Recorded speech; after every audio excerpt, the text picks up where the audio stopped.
And that was Robert Reich. Now we go to Larry. Hey, Good morning, Kent. Yeah, I think Robert Reich is right on the target there with right. much of what he said. Yeah, depending on the outcome of Super Tuesday today, if Sanders emerges as strong as some people think he will emerge, then I think Trump has a lot more to fear from Sanders than from Biden as an opponent. Well, what about the you know Buttigieg and Klobuchar? Their moves last night, Yeah, and yeah, better off. their personal endorsements, I don't think will count for much. But if their voters go to Biden, then Right. yeah, that gives Biden a boost. But still, you know, what's happening here is Sanders has grabbed the wave of discontent, and a lot of what Reich said in his report, that he is basically a uniter more so than the others when you put all the constituencies together. And if Hmm. he makes it to the White House, and if conditions continue to deteriorate economically, politically, socially, more division and all that, he could emerge as an FDR-like president, Sure. taking Right. Right. extreme action in Right. extreme times. FDR pushed through a lot of the stuff with the force of his personality and with the needs of the nation at that time. Now, Trump is still bolstering about all his bragging about the economy. But, Right. we're already in a global slowdown in addition to the coronavirus effect.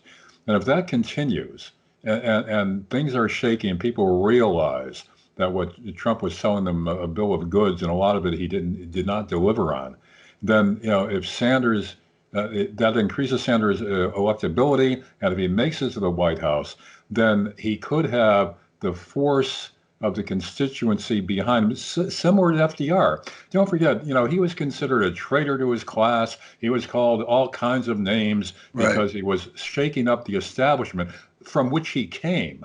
But he saw the needs of the time, and he got so much of the people behind him that he was able to push through a lot of that necessary and extreme legislation to pull us out of the depression. So I see this as shaping up as a similar scenario. I mean, I agree, and I think with Biden, if he gets it, if they take it away from Bernie, I mean, the young people aren't going to come out. I mean, there's not going to be any excitement, and don't you think? Yeah, which would bring it more to Trump's favor Right, again. exactly, right, yeah, But even if Bernie emerges stronger, I just don't see the kind of excitement behind him and the kind of unity. Now, he's very strong with minority and blacks. Biden is, but but so is Bernie, though. I mean, Bernie is especially young blacks. I mean, yeah, yeah. people under 45, 45 and under. I mean, he's pretty popular with them. And it's a matter of whether the young people, black or otherwise, will turn out. Now, Right, hearkening back to the JFK election, yeah, he's so excited, the population generally, right, and the right. young people also, that, that there was a turnout that put him over. Again, Sanders is riding the wave of discontent, the same wave of discontent that ousted the traditional Exactly, Democrats that are exactly. still fighting him. Right, So, right. that they see him